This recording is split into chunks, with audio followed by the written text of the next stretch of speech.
لا إله إلا الله لا إله إلا الله لا. Assalamualaikum warahmatullahi wabarakatuh. Alkisah, ada seorang konglomerat telah menulis satu surat wasiat. Barang siapa yang dapat menjagaku di dalam kubur setelah aku mati, nanti akan kuwarisi separuh dari harta sepeninggalanku. Lalu ditanyakanlah hal itu pada anak-anaknya, apakah mereka sanggup menjaganya di dalam kubur nanti? Anak-anaknya menjawab, "Mana mungkin kami sanggup menjagamu, wahai ayah, karena pada masa itu ayah pun sudah menjadi mayat." Selang keesokan harinya, dipanggillah semua adik-adiknya. Konglomerat berkata kepada mereka, "Wahai adik-adikku, kalian sanggupkah menjaga aku setelah aku mati nanti selama 40 hari bersamaku di dalam kubur? Nanti aku akan berikan setengah dari hartaku kepada kalian yang sanggup bersamaku." Dan adik-adiknya pun menjawab, "Wahai abangku, adakah engkau sudah gila? Mana mungkin ada manusia yang sanggup bersama mayat selama itu di dalam tanah?"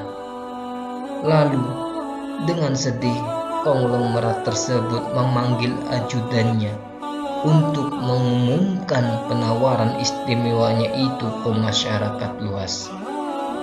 Akhirnya sampai jugalah pada hari di mana konglomerat tersebut kembali ke rahmatullah. Kuburnya telah dihiasi dengan megah, laksana sebuah peristirahatan termewah yang pernah ada dengan semua perlengkapannya. Pada waktu yang hampir bersamaan, seorang tukang kayu yang sangat miskin telah mendengar akan wasiat tersebut.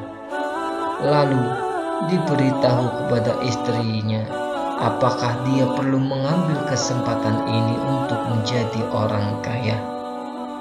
Istrinya berkata, "Wahai suamiku, apalah artinya menjaga mayat tersebut selama 40 hari dibandingkan kerjamu ketika menebang kayu di dalam hutan dan bertemu dengan harimau dan hantu penunggu hutan?"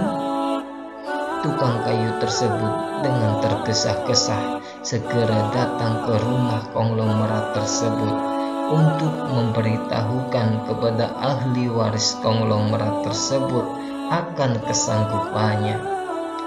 Keesokan harinya dikebumikanlah jenazah sang konglomerat. Si tukang kayu itu pun ikut turun ke dalam liang lahat bersama kapaknya. Setelah 7 langkah, para pengantar jenazah meninggalkan area pemakaman tersebut. Maka datanglah malaikat Mungkar dan Nakir ke dalam kubur tersebut. Si tukang kayu menyadari siapa yang datang, maka ia segera agak menjauhkan diri dari mayat konglomerat tersebut. Tukang kayu itu pun tahu bahwa sang konglomerat tersebut akan diinterogasi oleh malaikat Mungkar dan Nakir. Tetapi yang terjadi malah sebaliknya. Malaikat Mungkar dan Nakir malah menuju ke arahnya dan bertanya, "Apa yang kamu buat di sini?"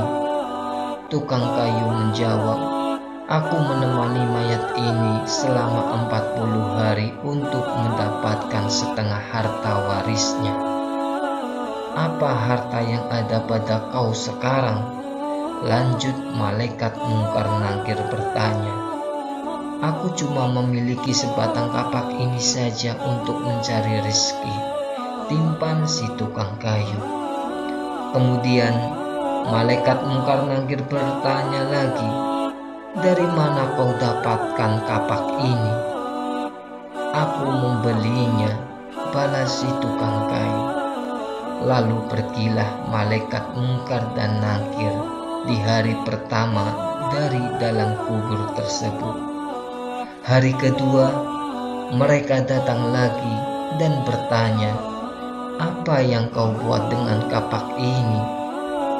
"Aku menebang pohon untuk dijadikan kayu bakar untuk dijual," kata tukang kayu tersebut. Hari ketiga, malaikat Mungkar Nakir datang lagi dan bertanya lagi, "Pohon siapa yang kau tebang dengan kapak ini?" "Pohon itu adanya di hutan belantara, jadi tidak ada yang punya," kata si tukang kayu. "Apa kau yakin?" malaikat tegas. Kemudian mereka menghilang dan datang lagi di hari keempat. Kemudian mereka bertanya lagi, "Adakah kau potong pohon tersebut dengan kapak ini dengan ukurannya dan beratnya yang sama untuk dijual?" "Aku potong dikira-kira saja. Mana mungkin ukurannya bisa sama rata," tegas si tukang kayu. Begitu terus yang dilakukan malaikat Mungkar Nakir, datang dan pergi sampai tak terasa sekarang sudah 39 hari dan yang ditanyakan masih berkisar dengan kapak tersebut. Di hari terakhir yang ke-40, datanglah malaikat Mungkar dan Nakir sekali lagi bertemu dengan tukang kayu tersebut. Berkata malaikat Mungkar dan Nakir, "Hari ini aku akan kembali bertanya soal kapak ini." Belum sempat malaikat Mungkar dan Nakir bertanya, si tukang kayu tersebut dengan segera melarikan diri ke atas dan membuka pintu kubur tersebut. Ternyata di luar sudah banyak orang yang menantikan kehadirannya untuk keluar dari kuburan tersebut. Namun si tukang kayu tersebut dengan tergesa-gesa keluar dan meninggalkan mereka semua dan sambil berkata, "Ambillah semua bagian harta wasiat tersebut oleh kalian, karena aku sudah tidak menginginkannya lagi." Sesampai di rumahnya, sang istri bertanya, "Wahai suamiku, di manakah setengah harta peninggalan konglomerat tersebut?" Si tukang kayu menjawab, "Demi Allah, aku tidak menginginkannya lagi. Di dunia ini harta yang kumiliki padahal cuma semata kapak ini. Tapi malaikat Mungkar dan Nakir sampai 40 hari mereka tanyakan dan persoalkan masih saja seputar kapak ini. Bagaimana jadinya kalau hartaku begitu banyak? Entah berapa lamanya dan bagaimana aku menjawabnya." Semoga kisah ini bermanfaat dan bisa diambil pelajarannya untuk kehidupan kita semua. Barakallahu fiikum. Alhamdulillah.